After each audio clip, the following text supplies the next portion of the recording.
नमस्कार मित्रांनो. आई-वडिलांच्या आयुष्यात सर्वात मोठी संपत्ती कोणती असेल तर ती म्हणजे त्यांची मुलं. पैसा गेला तर पुन्हा मिळू शकतो, घर पुन्हा बांधता येतं, व्यवसाय पुन्हा उभा करता येतो. पण मुलांवर एखादं संकट आलं, ते आजारी पडले, चुकीच्या मार्गाला लागले किंवा त्यांच्या आयुष्यात मोठे अडथळे आले, तर आई-वडिलांचं संपूर्ण आयुष्यच अस्वस्थ होतं. म्हणूनच आपल्या भारतीय संस्कृतीत मुलांच्या दीर्घ आयुष्य, आरोग्य आणि कल्याणासाठी अनेक व्रत, पूजा आणि प्रार्थनांची परंपरा आहे. भाग 1. आजच्या या व्हिडिओमध्ये आपण अशाच एका पवित्र दिवसाबद्दल जाणून घेणार आहोत. अनेक कुटुंब या दिवशी श्रद्धेने पूजा, जप किंवा संकल्प करतात आणि आपल्या मुलांच्या सुख, आरोग्य व मंगल भविष्यासाठी ईश्वराकडे प्रार्थना करतात. लक्षात ठेवा, कोणतेही व्रत किंवा पूजा ही भविष्यातील संकटे कधीच येणार नाहीत याची हमी देत नाही. मात्र श्रद्धा, सदाचार, प्रार्थना आणि सकारात्मक संस्कार यामुळे मनाला बळ मिळते, कुटुंबात एकात्मता वाढते आणि जीवनातील कठीण प्रसंगांना सामोरे जाण्याची शक्ती मिळते. कथा सुरू. प्राचीन काळात हिमालयाच्या पायथ्याशी एक लहानसं राज्य होतं. त्या राज्याचा राजा अत्यंत न्यायप्रिय होता. त्याच्याकडे भरपूर संपत्ती, मोठं सैन्य, राजवाडी, सोन्याचे खजिने, सर्व काही होतं. पण एकच दुःख होतं, त्याला मूल नव्हतं. राजा आणि राणी रोज देवाकडे प्रार्थना करत असत. अनेक यज्ञ झाले, दान धर्म झाला, ऋषींची सेवा झाली. तेव्हा एक महान ऋषींनी सांगितलं, योग्य वेळ आल्यावर तुम्हाला पुत्रप्राप्ती होईल, पण त्याचे रक्षण करण्यासाठी श्रद्धा, सत्कर्म आणि नियमित प्रार्थना यांचे पालन करा. काही महिन्यांनी राजाला पुत्र झाला. संपूर्ण राज्यात आनंदोत्सव झाला. पण त्या ऋषीने राजाला एक महत्त्वाचा संदेश दिला.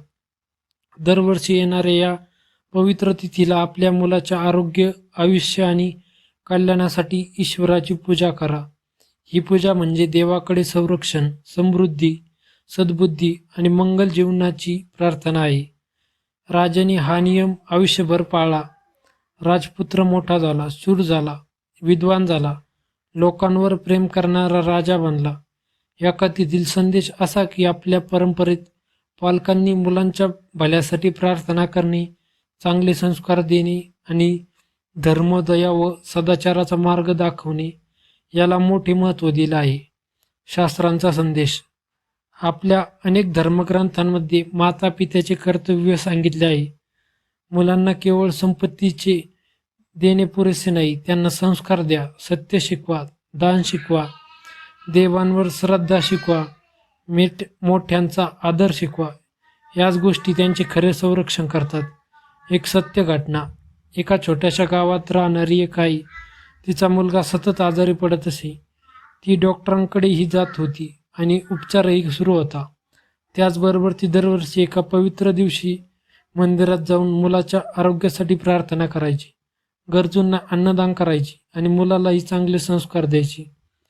काही वर्षांनी मुलगा निरोगी झाला, शिक्षणात प्रगती करू लागला आणि एक जबाबदार माणूस बनला.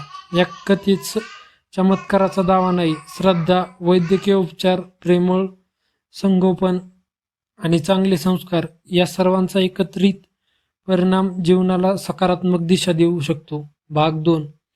मित्रांनो, पहिल्या भागात आपण जाणून घेतलं की आपल्या भारतीय संस्कृतीत पालकांनी मुलाच्या सुख, आरोग्य आणि उज्ज्वल भविष्यासाठी प्रार्थना, सदाचार आणि संस्कार यांना किती महत्त्व दिले आहे.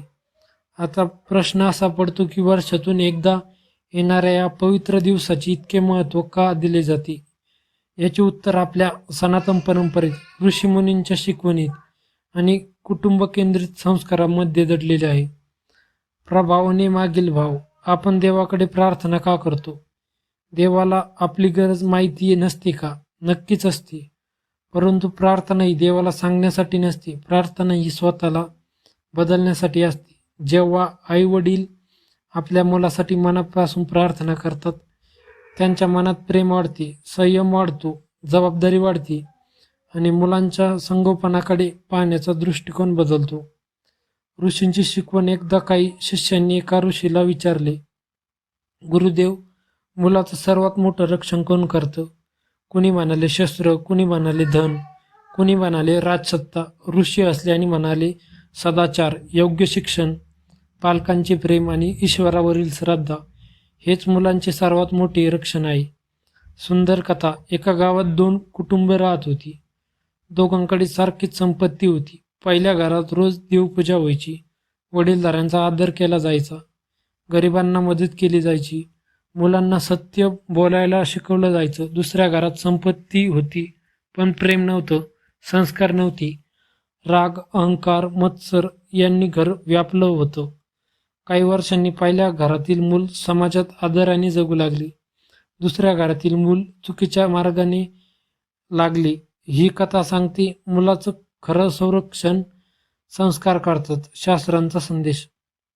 आपल्या अनेक धर्मग्रंथांमध्ये असे सांगितले आहे की दान, सत्यसेवा, पालकांचा आदर, गुरूंचा सन्मान आणि सदाचार यामुळे कुटुंबात मंगल वातावरण निर्माण होते. ही शिकवण आजही तितकीच महत्त्वाची आहे. पालकांनी काय करावे? मुलांसोबत दररोज काही मिनिटे संवाद साधा, त्यांना चांगल्या कथा सांगा, मोठ्यांचा आदर शिकवा, अन्नाचा अपमान करू नका हे शिकवा, खोटे बोलू नका हे शिकवा. शक्य असेल तेव्हा कुटुंबांसोबत प्रार्थना करा. एका प्रेरणादायी प्रसंग. एका बाईने आपल्या मुलाला विचारलं, बाळा, मोठा झाल्यावर काय होणार? तो म्हणाला, मी मोठा माणूस होणार. आई हसली आणि म्हणाली, मोठा नाही, चांगला माणूस हो, कारण मोठेपणा पदानी येतो पण चांगुलपणा संस्कारांनी येतो. वर्षातून एकदा संकल्प का? अनेक कुटुंबांमध्ये वर्षातून एकदा विशेष पूजन, व्रत किंवा संकल्प करण्याची परंपरा आहे. या दिवशी लोक देवाची पूजा करतात, आपल्या मुलांच्या आरोग्य आणि कल्याणासाठी प्रार्थना करतात, अन्नदान किंवा इतर दानधर्म करतात, कुटुंबासोबत वेळ घालवतात, चांगल्या जीवनमूल्यांची आठवण करून देतात. यामागील उद्देश म्हणजे श्रद्धा, कृतज्ञता आणि कुटुंबातील एकोपा वाढवणे. लक्षात ठेवण्यासारखी गोष्ट, फक्त पूजा करून सर्व समस्या दूर होतील असा निष्कर्ष काढणे योग्य नाही. मुलांचे आरोग्य, शिक्षण, सुरक्षितता आणि विकास यासाठी योग्य वैद्यकीय उपचार, चांगले शिक्षण, प्रेमळ वातावरण आणि योग्य संस्कार हे सर्व तितकेच आवश्यक आहे. श्रद्धा आणि प्रयत्न हे दोन्ही एकत्र असतील तर जीवन अधिक सकारात्मक होऊ शकते. भाग 2चा समारोप. मित्रांनो, या भागात आपण जाणून घेतलं की मुलाचं खरं रक्षण केवळ एखाद्या विधीतून नसून पालकांच्या प्रेमात, संस्कारांमध्ये, सदाचारात आणि ईश्वरीवरील भक्तीत आहे. पुढील भागात आपण एका विशिष्ट पवित्र दिवसासाठी केली जाणारी पारंपरिक पूजा, संकल्प, जप, दान आणि त्यामागील आध्यात्मिक अर्थ याबद्दल सविस्तर जाणून घेऊ. मित्रांनो, आतापर्यंत आपण समजून घेतले की पालकांची श्रद्धा, प्रेम, संस्कार आणि प्रार्थना यांना आपल्या परंपरेत मोठे महत्त्व आहे. आता आपण पाहूया की वर्षातून एकदा अनेक कुटुंब मुलांच्या आरोग्य, आनंद आणि उज्ज्वल भविष्यासाठी श्रद्धेने कोणते संकल्प आणि पूजा विधी करतात. लक्षात ठेवा, या कृती श्रद्धा आणि आध्यात्मिक आधारासाठी आहेत. त्या कोणत्याही संकटांपासून हमखास संरक्षणाची हमी देत नाहीत. पवित्र दिवसाची सुरुवात. अनेक कुटुंबांमध्ये या दिवशी सकाळी लवकर उठून स्नान केले जाते, घर स्वच्छ केले जाते, देवघरात दिवा लावला जातो. त्यानंतर शांत मनाने प्रार्थना केली जाते, हे ईश्वर, आमच्या मुलांना चांगले आरोग्य, सद्बुद्धी, योग्य संस्कार आणि योग्य मार्गावर चालण्याची प्रेरणा दी. ही प्रार्थना कोणत्याही देवतेपुरती मर्यादित नसून आपल्या श्रद्धेनुसार केली जाऊ शकते. संकल्पाचा अर्थ. संकल्प म्हणजे फक्त हातात पाणी घेऊन मंत्र म्हणणे नव्हे. खरा संकल्प म्हणजे मुलांशी अधिक प्रेमाने वागणे, त्यांना वेळ देणे, रागाऐवजी संवाद साधणे, चांगले संस्कार देण्याचा निर्धार करणे, स्वतःलाही आदर्श आचरण ठेवणे. दानाचे महत्त्व. भारतीय परंपरेत दानाला विशेष स्थान आहे. या दिवशी आपल्या क्षमतेनुसार अन्नदान, वस्त्रदान, गरजू विद्यार्थ्यांना शैक्षणिक साहित्य, पक्ष्यांसाठी पाणी, जनावरांसाठी चारा अशी सेवा केली जाते. दानाचा हेतू प्रसिद्धी नसून करुणा आणि कृतज्ञता असावा. प्रेरणादायी कथा. एका गावात एक गरीब आई राहत होती. तिच्याकडे संपत्ती नव्हती, पण दरवर्षी ती आपल्या मुलाच्या वाढदिवशी किंवा एका पवित्र दिवशी एका गरजू व्यक्तीला अन्नदान करायची. मुलाने विचारले, आई आपण स्वतः गरीब आहेत तरी दान का करतो? आई म्हणाली, बाळा, दानाने देव विकत मिळत नाही, पण दानामुळे आपल्या मनात माणुसकी वाढते. वर्षानुवर्षे त्या मुलाने ही परंपरा पुढे चालू ठेवली. तो मोठा होऊन यशस्वी झाला, पण त्याने गरजूंना मदत करणे कधी सोडले नाही. या कथेतून संदेश असा की खरे धन म्हणजे दयाळूपणा आणि संस्कार. पालकांनी मुलांसाठी कराव्यात अशा 7 गोष्टी. 1. रोज प्रेमाने संवाद साधा. 2. मोबाईलपेक्षा पुस्तकांची सवय लावा. 3. सत्य बोलण्याची सवय लावा. 4. मोठ्यांचा आदर शिकवा. 5. निसर्ग आणि प्राण्यांवर प्रेम करायला शिकवा. 6. देवावरील श्रद्धेबरोबरच मेहनतीचे महत्त्व समजा.